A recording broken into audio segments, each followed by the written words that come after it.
حضرت عائشہ صدیقہ رضی اللہ تعالیٰ عنہ فرماتی ہیں ایک عورت تھی اور اسے نبی پاک صلی اللہ تعالیٰ علیہ وسلم نے وہ کلمہ پڑھ کے مسلمان ہوئی، مدینہ طیبہ آ گئی تو حضور نے مسجد نبوی شریف میں اس کے لیے مکان،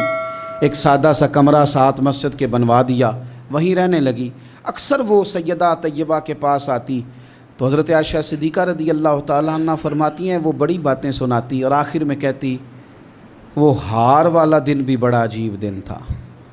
اور میرے رب کی قدرتوں کا دن تھا، وہ بھی بڑا عجیب دن تھا۔ سیدہ عائشہ صدیقہ رضی اللہ تعالیٰ عنہ ایک دن فرمانے لگی کہ تو ہار والے دن کا بڑا ذکر کرتی ہے، وہ کیا دن تھا؟ تو خاتون کہنے لگی اماں جی وہ دن تھا جب میرے رب پر بھروسہ اور مضبوط ہو گیا، جس دن میرا اپنے رب پر توکل اور بڑھا، میرے ایمان میں یقین میں اور پختگی آئی۔ کہنے لگی میں ایک گھر کی کنیز تھی، نوکرانی تھی، اس گھر میں ایک بچی تھی جس کے پاس سونے چاندی ہیرے جواہرات کا ہار تھا۔ اس زمانے میں چمڑے کے اوپر لوگ ہیرے جواہرات لگاتے تھے،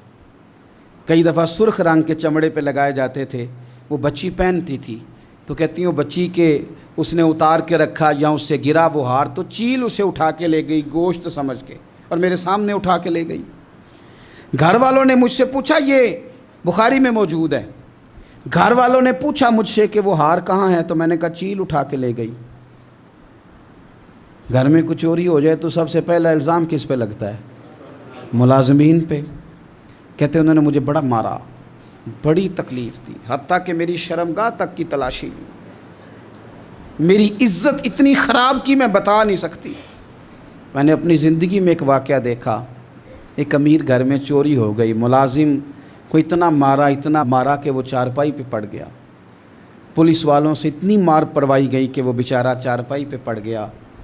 اور پھر وہ اتنا بیمار ہوا اور کچھ دنوں کے بعد پتہ چل گیا کہ چور تو اپنا بیٹا ہے ان کا، پھر اس کا انتقال ہو گیا۔ اب وہ سیٹھ صاحب اور گھر والے آ کے مرنے والے کے کان میں معافیاں مانگ رہے ہیں، کان میں۔ تو میں نے ان سے پھر کہا تھا کہ یہ تو اب چلا گیا ہے، تمہارا زور چلتا تھا نا تو تم نے قانون خریدا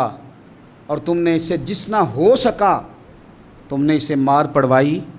تمہارے پاس جو عدالتیں تھیں تم نے وہاں کارروائی کی، اب ایک عدالت قیامت کے دن لگے گی۔ یہ کمزور تھا نا، کچھ کر نہیں سکا۔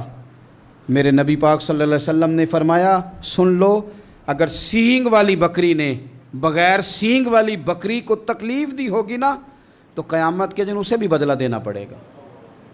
کہ تیرے پاس سینگ تھے اور تو نے اسے مارا تھا۔ وہ خاتون عرض کرتی ہے سیدہ عائشہ کی خدمت میں کہ مجھے بڑا مارا، مجھے تکلیف دی، میں کہہ رہی تھی کہ میرے سامنے چیل لے گئی ہے پر وہ نہیں مان رہے تھے، اماں جی انہوں نے مجھے بڑا مارا۔